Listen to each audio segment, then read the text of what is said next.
Hello बच्चों, let's see this question and here this question says how would you explain the rise of Napoleon? तुम कैसे explain करोगे Napoleon की rise को, कैसे नेपोलियन का उदय हुआ और एक छोटी से आर्मी मेंबर से वो फ्रांस का एम्परर बन गया। आपको ये पूरा प्रोसेस यहाँ पे एक्सप्लेन करना है। तो आइए डिस्कस करते हैं नेपोलियन के राइज को। The political instability of the directory pave the way for the rise of military dictator Napoleon Bonaparte. देखिए फ्रांस में क्या चल रहा था, आपको पता है फ्रांस में 1789 में रेवोल्यूशन होती है। उसके बाद नेशनल असेंबली अब फॉर्म होती है और नेशनल असेंबली कॉन्स्टिट्यूशनल मोनार्की को भी लेकर आती है।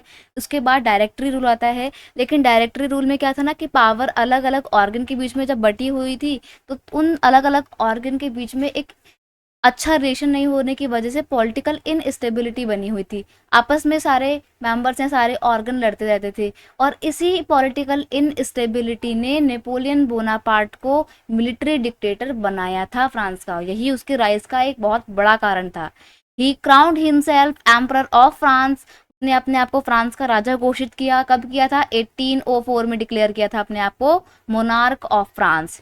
He started conquering neighboring countries by waging wars against them and saw himself as a modernizer of Europe. अब देखिए नेपोलियन बोनापार्ट ने फ्रांस का एम्परर अपने आप को 1804 में डिक्लेयर किया, लेकिन वो यहाँ तक ही रुका नहीं था। उसने क्या करा, उसने नेबरिंग कंट्रीज को भी अपने कंट्रोल में लाना शुरू कर दिया।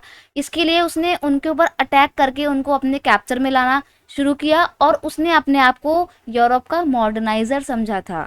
ही introduce many laws such as the protection of private property and a uniform system of weight and measurement provided by the decimal system.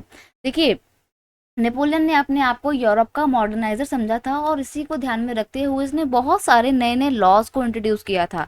उसने जितने भी लॉ इंट्रोड्यूस किए थे उसको नेपोलियनिक कोड में एक जगह लिखा गया है, जिसमें हर चीज़ के बारे में पूरे यूरोप को कैसे डिज़ाइन किया जाएगा, वहाँ पे कैसे चीज़ें काम करेंगी, इससे रिलेटेड बहुत सारे लॉ हैं। जैसे कि प्राइवेट प्रॉपर्टी की प्रोटेक्शन का लॉ है कि पर्टिकुलर इंडिविजुअल लोगों के पास अपनी प्रॉपर्टी होगी। यूनिफॉर्म सिस्टम होगा वेट का और मेजरमेंट का। ऐसा नहीं होगा कि किसी देश में वेट का एक अलग सिस्टम चल रहा है, दूसरे देश में वेट का एक अलग सिस्टम चल रहा है, मेजरमेंट का अलग सिस्टम चल रहा है। तो डेसिमल सिस्टम के बेस पे वेट का और मेजरमेंट का सिस्टम बनाया गया।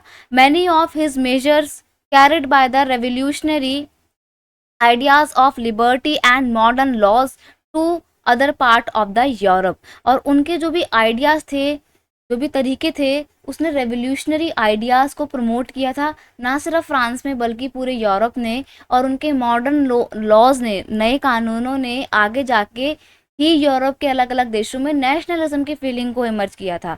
तो हम देख सकते हैं कि नेपोलियन का राइज काफ़ी अच्छा था और उसने जो प्रेजेंट डे का यूरोप है ना उसको शेप देने में बहुत इंपॉर्टेंट रोल प्ले किया था। I hope you understood it well. Best of luck.